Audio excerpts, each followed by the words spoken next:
We spend billions of dollars building massive telescopes, pointing them at the sky, desperately searching the cold, dead vacuum of space for alien life. We're so terrified of what might be waiting for us in the stars that we completely ignore the alien world we already live on. The ocean covers over 70% of our planet, yet we have mapped less than 5% of it. We know more about the dusty, barren surface of the moon than we do about the crushing, pitch-black trenches at the bottom of our own oceans. When you swim at the beach, when you feel the sand between your toes, you are merely standing on the absolute edge of a bottomless black abyss. And in that abyss, the rules of biology, gravity, and light completely cease to exist. Welcome back to Prince of Darkness. If you have ever felt that sudden, paralyzing panic when you can't see what's touching your leg underwater, hit that like button now to prove you have the nerve to keep watching. And if you want to survive our journey to the bottom of the world, subscribe and turn on all notifications. Tonight, we are exploring 4 highly classified, deeply unsettling true accounts of deep-sea exploration gone horribly wrong. These are the untold stories of saturation divers who met things in the dark, military submersibles that picked up impossible biological rhythms, and the horrifying realization that the ocean isn't just empty water, it is a habitat, and we are not at the top of its food chain. Check your oxygen levels, pray the glass holds, and whatever you do, do not look outside the viewport.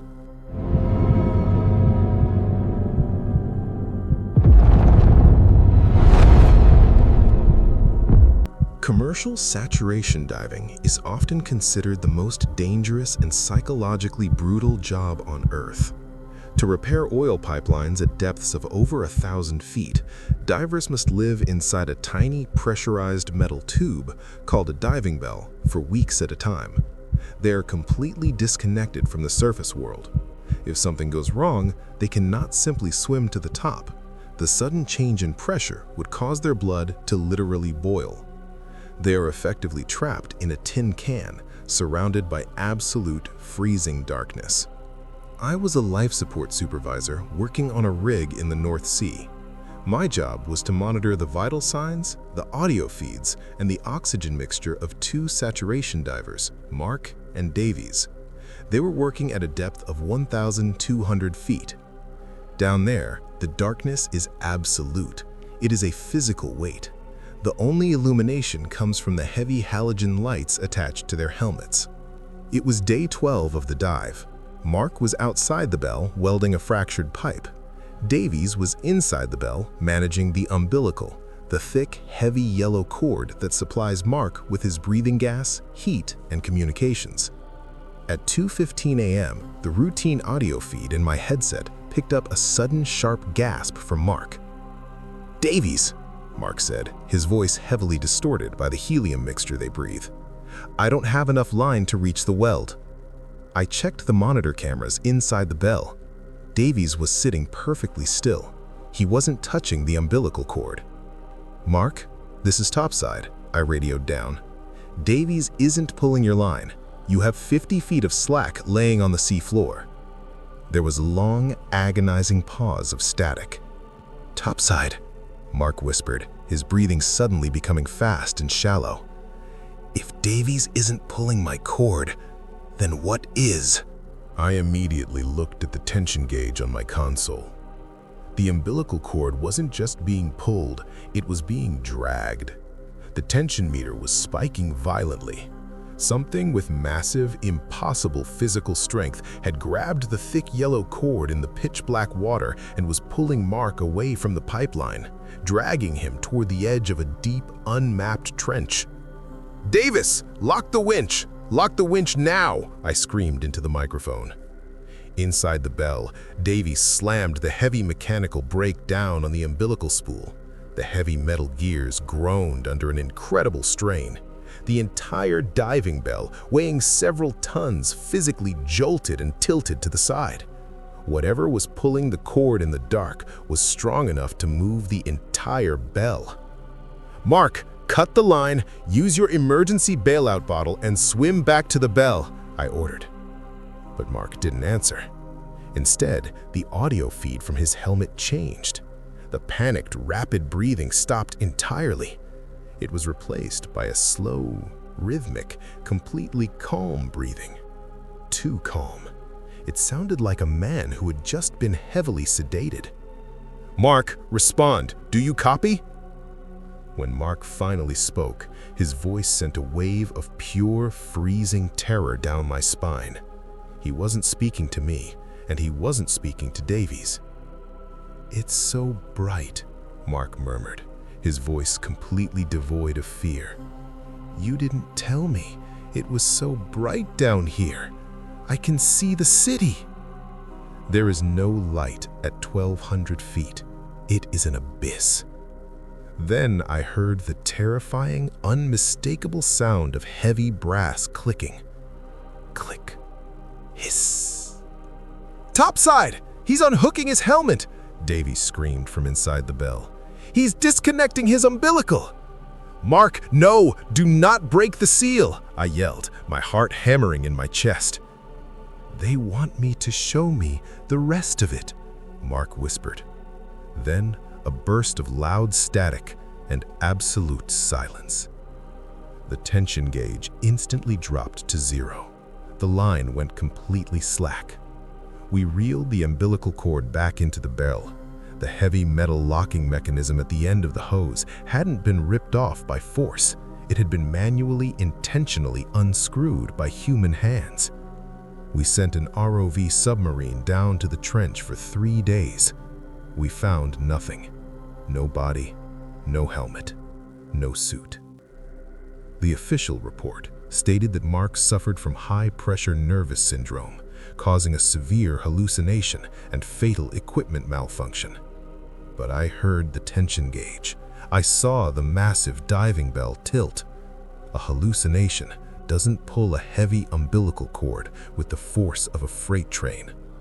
Something was waiting for Mark in the dark, and it didn't drag him down. It convinced him to let go.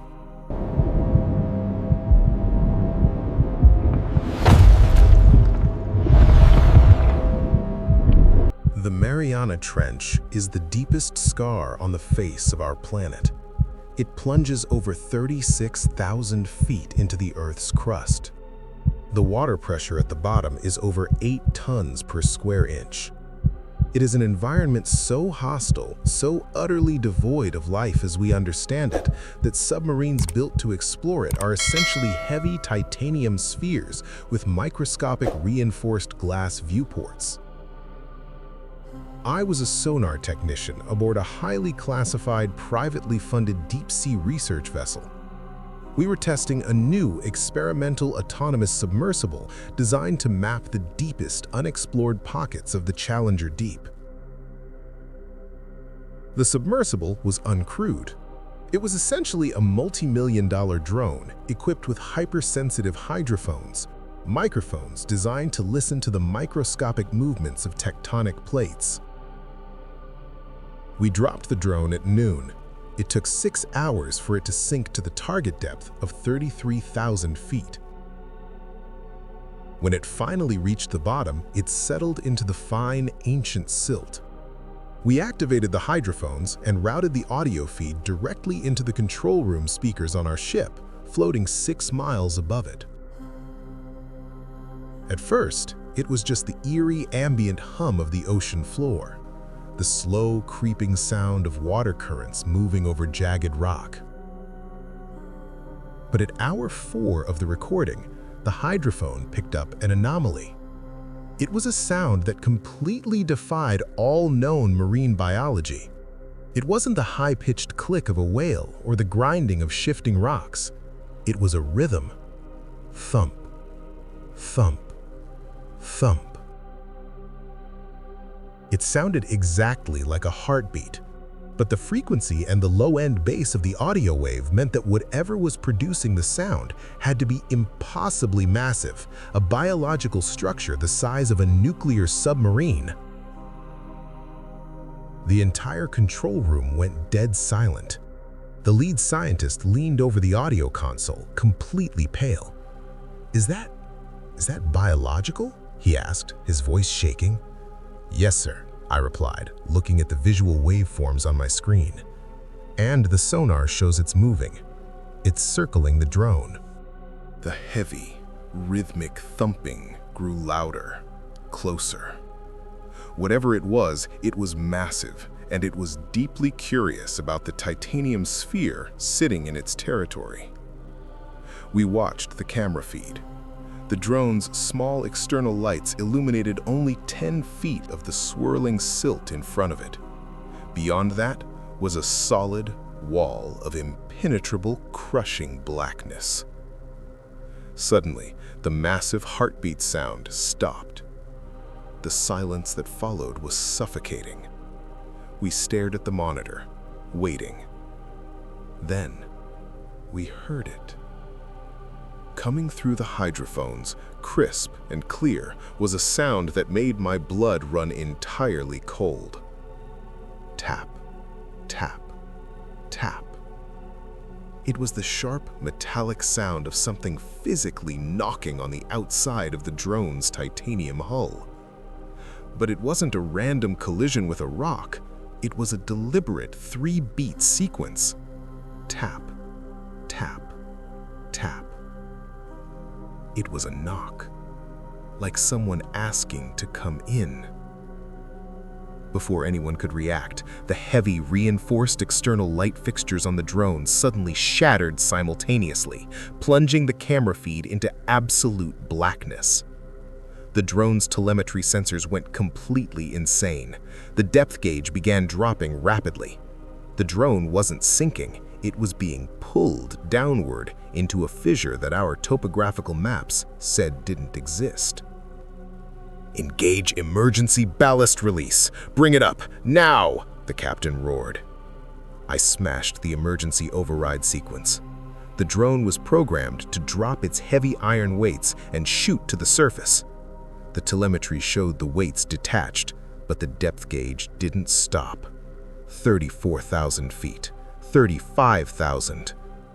Something had a hold of the drone, and the buoyancy of the emergency sequence wasn't enough to break its grip.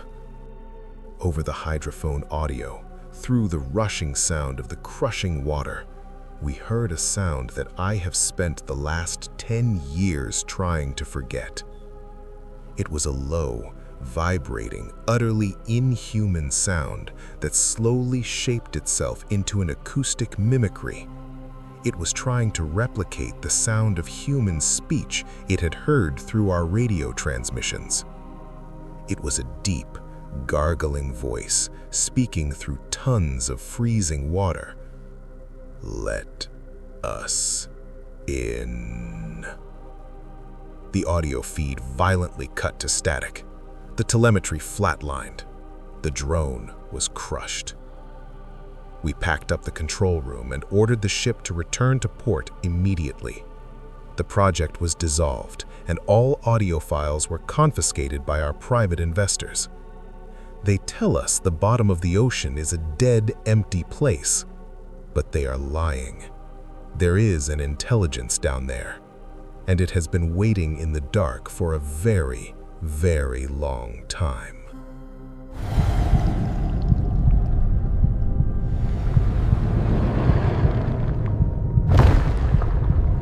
Underwater cave diving is a discipline that actively defies every single human survival instinct. You are navigating a submerged, three-dimensional maze of solid rock. There is no surface to swim up to.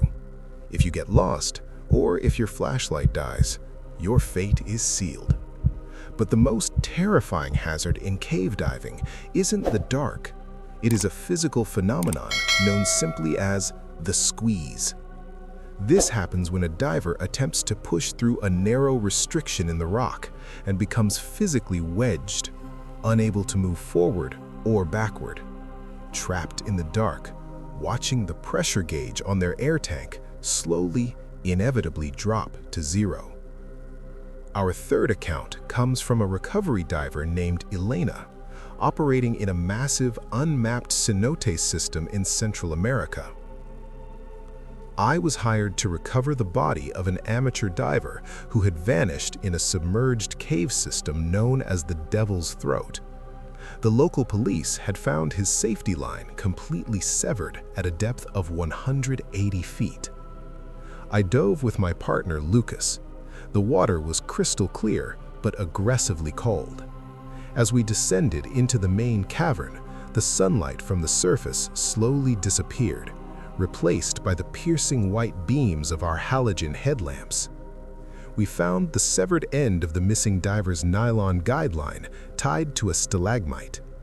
The line led directly into a narrow, horizontal fissure in the limestone, a restriction so tight you had to remove your secondary air tank and push it ahead of you just to fit through. Lucas signaled that he would wait at the entrance.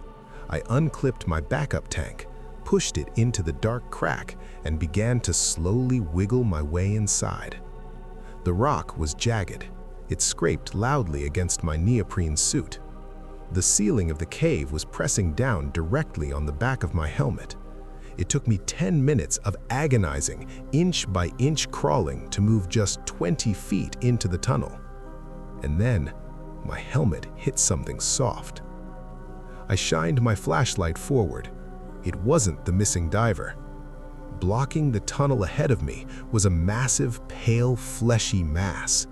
It looked like the smooth, rubbery skin of a whale, but it was wedged impossibly tight into the narrow cave. It was completely blocking the path. I felt a sudden rush of panic. I tried to push myself backwards, kicking my fins against the stone walls, but I couldn't move. My primary air tank, strapped to my back, was suddenly pinned tightly against the ceiling of the cave. I exhaled completely, trying to shrink my chest cavity, but the pressure on my back only increased. I was stuck, a fatal squeeze. I tried to control my breathing. Panic consumes oxygen. "Lucas," I yelled into my radio, the sound vibrating through my teeth. "I am wedged. I need you to pull my fins." There was a burst of static. Then Lucas's voice came through, trembling uncontrollably. "Elena, I can't reach you. The entrance of the tunnel, it closed." My heart stopped. Rock does not close. I forced my head to turn slightly, looking down past my own shoulder. The floor of the cave beneath me was slowly rising. The limestone wasn't rock. It was textured, camouflaged flesh. The tunnel wasn't a geographical formation. I had crawled directly into the open, waiting mouth of something buried deep in the sediment, and it was slowly, deliberately swallowing. The pressure on my chest became unbearable. I could hear my ribs beginning to groan under the crushing weight. The thick, rubbery mass in front of me began to ripple and contract, pulling me deeper into the dark. I blindly reached down to my belt, pulled my serrated dive knife, and drove it with all my remaining strength directly into the fleshy floor beneath my stomach. A horrific, low-frequency vibration shook the entire water column. It was a silent scream that I felt deep inside my bones. The walls of the tunnel suddenly spasmed violently and expanded. I didn't think. I kicked backward with explosive force, tearing my dive suit on the jagged teeth of the entrance, and tumbled out into the main cavern, crashing into Lucas. We swam for the surface so fast we nearly suffered decompression sickness. When we finally breached the surface and hauled ourselves onto the rocks, we were hyperventilating, staring down into the black water. The police never found the missing diver, and they never will, because the cave he went into wasn't a cave.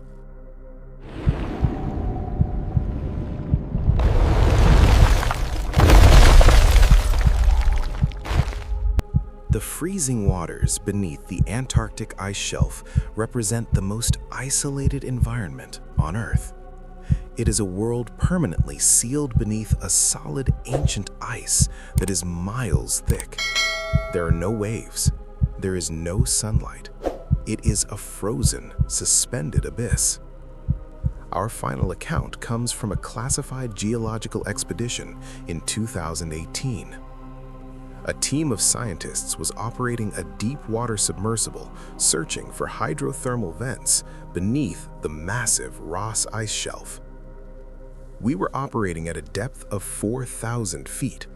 Above us was a ceiling of solid ancient ice stretching for hundreds of miles in every direction.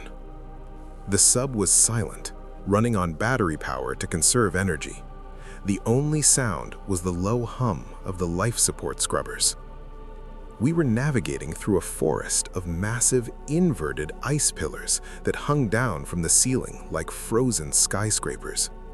The external floodlights barely cut through the freezing, particulate-heavy water. At 3 a.m., the submarine's electrical grid experienced a massive power surge. The main floodlights sparked and completely died. The navigation consoles went black. The only light left in the cabin was the dim, bloody glow of the emergency red LED strips.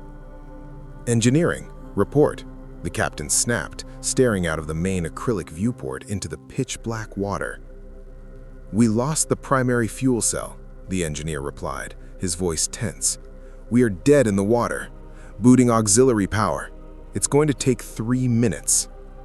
3 minutes in a submarine with no power feels like an eternity. The temperature inside the cabin instantly began to drop. We floated there in absolute silence. Then, the ice above us began to glow. It wasn't a mechanical light. It was a soft, pulsing, bioluminescent blue light radiating from somewhere deep inside the solid ice ceiling. We all gathered around the top viewport, looking up. The light grew brighter, illuminating the frozen layers of the ice shelf, and inside the ice, suspended perfectly in the frozen matrix, were shadows. They were massive, at least 200 feet long, serpentine shapes with rows of sharp, jagged protrusions. They looked like deep-sea leviathans from the Jurassic period, frozen in time for millions of years. "My God," the lead biologist whispered, pressing his hand against the cold glass. "They're perfectly preserved." But as we watched, bathed in an eerie blue light, the bioluminescence began to pulse faster, like a waking heartbeat. And then, one of the massive shadows inside the solid ice shifted. It was a slow, agonizingly heavy movement. The sound of millions of tons of ancient ice cracking and splintering echoed through the water like cannon fire. Crack! Boom! "Captain," the engineer stammered, staring up in absolute horror. "They aren't dead. They're just sleeping." A massive, glowing blue eye, the size of our entire submarine, slowly opened inside the ice, staring directly down at us through the frozen barrier. Another deafening crack echoed through the ocean. A massive chunk of the ice shelf, the size of a city block, broke off and plummeted into the abyss, narrowly missing our hull. The creatures were breaking themselves out. "Auxiliary power, online!" the engineer screamed. The consoles lit up. The captain slammed the throttle forward, bypassing all safety protocols, driving the submarine blindly through the freezing dark, fleeing toward the open ocean. We didn't look back, but we could hear the ice shelf tearing itself apart behind us. Global warming is melting the ice caps. The world thinks the biggest danger is rising sea levels, but they are entirely wrong. The real danger is what the melting ice is finally releasing back into the oceans.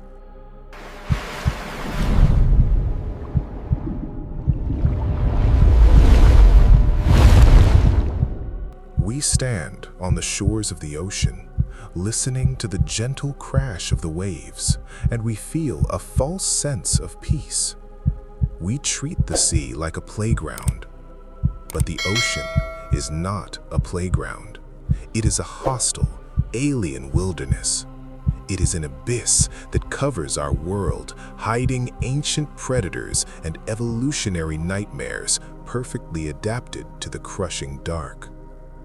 When you dive into deep water, you are stepping out of your element and entering a food chain where you are no longer at the top. The people in these stories survived because they understood the golden rule of the deep. You do not belong there. The next time you swim in the ocean and you feel the water grow suddenly cold, or you feel a shift in the current beneath your feet, do not convince yourself it was just a fish. Get out of the water. If you have a terrifying, true story of an encounter with the deep, leave it in the comments below. I read every single one. If this journey into the abyss made your blood run cold, hit that like button and subscribe to Prince of Darkness for more true nightmare fuel. Until next time, stay in the shallows, stay in the light, and whatever you do, never hold your breath in the dark. Good night.